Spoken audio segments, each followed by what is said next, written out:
This is Gilmer, and this is going to be my episode 1 of my Let's Play Revolution Under Siege. I I don't know what happened. I used to have this issue with Cam Studio, and I just had an issue with XSplit where I didn't get any sound on my recording, so it's just, I don't know, 17 to 20 minutes of me just, the mouse just flipping around and there's no sound whatsoever. So it's a little annoying. You don't get to see you you didn't get to see the actual battles that occurred on the execution of the first turn. Um, I'll kill any suspense there. We lost every single battle. Um, this is, in a way, it's going to look similar to Frederick the Great's battles against four different or antagonists, because he was getting attacked on all sides, and it looks like the Reds will be attacked on all sides as well. And I did not have the luxury of moving troops around because most of my units were locked. But you know, I think some of my units have unlocked. But what I was saying on my last Let's Play that got lost, uh, I'm going to do a lot of this off screen because it's just too much information to go through. But if you just kind of look at the what happened, I lost a battle in Irkutsk. I lost a battle in Koper. I lost a battle. No, this was a draw in Gora. I lost a battle in Zernograd. I lost a battle in Irkutsk again. I lost a battle in Salsk. And I lost a battle in Tashkent. But I didn't lose any national morale. And as you can see, these are all the regions that they captured. And this is, I have 69 messages of my troops unlocking in different regions because they've been attacked, or just because the game has allowed them to unlock. So I have a lot of messages to go through to see which units are active, which ones I can reorganize and get into the battle and protect some of my cities. I read out loud some of these, and I'm not gonna read these again. I chose the Reds stay united, the SR give up with their idea of a coup, and it's, they're two factions, and one wants to keep fighting the war against Germany, and the other one does not. And I think the one I chose said that they will continue fighting the war against Germany, and it'll keep us united, as opposed to the Bolsheviks declaring a dictatorship and losing the support of the other faction of the Reds. It's a very convoluted decision, I think, if you read it. I'm not going to read it again, so you're welcome to read this. You can pause it and read it, but I'm not going to read it again. I already read it once, and I'm not going to go through that one again. The next message is Commissar Stalin makes his appearance in Tsaritsyn. And what happened there is he entered Tsaritsyn with armored trains and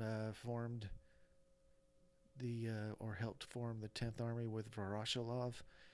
And he opposes the War Commissar Trotsky in some form or fashion. And so they've fortified Tsaritsyn and are planning on not leaving Tsaritsyn. But it has made Tsaritsyn a very strong fortified camp. So that is that. There's Josef Stalin. He doesn't have a very good command rating, but he wasn't really known as a great military commander anyway. But I have several formations here. One's power of 229, one's a power of 166. and then one's a power of 298, but they're all locked. I can't do anything with them. The Komuch Uprising in Samara. It's people that have allied with the Czech Legion. We read about that in my last Let's Play episode, in my introductory episode.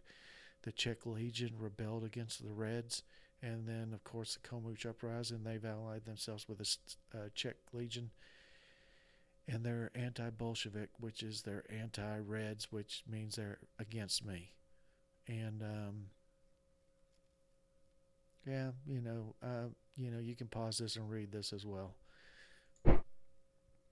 The Czech combat units. That means all that said is, well, I'll open it so that you can read it. I have the ability to build Czech military police forces, and they help whatever unit they're in on several fronts. They get a 25% attacking bonus against enemy militia units, and I think they help with desertions, from keeping desertions from happening. And that's actually, the Volker troops are almost very similar, so we don't need to reread that.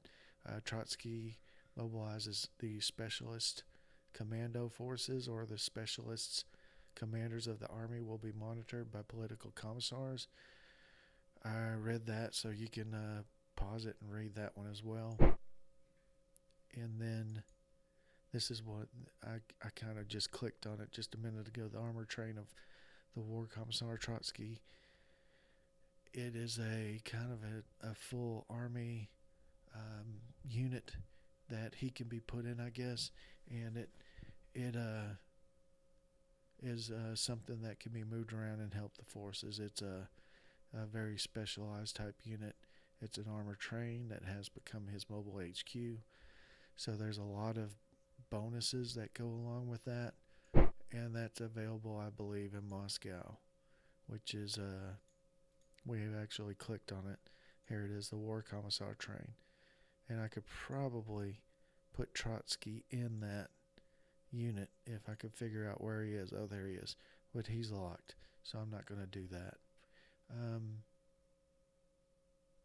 I have several generals awaiting command, and that's about it for certain things. I've had some garrisons trained. I've had some, well, not garrisons trained, but I have some fusiliers trained, and then I have some garrisons that have been mustered. And we took a look at the units I can build. Red Guards, obviously. I was thinking that there were some. Oh, here we are. Czechist line units, and that's the one I was telling you about that gives.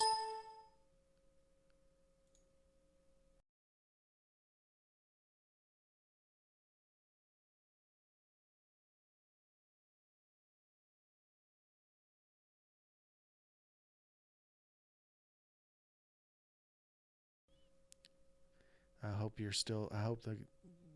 So whenever I do this, I can't click on this over here, or the game will close. So I forgot about that, but I did read about that in the forums. They're supposedly working on that. So anyway, what were we talking about? We were talking about these guys.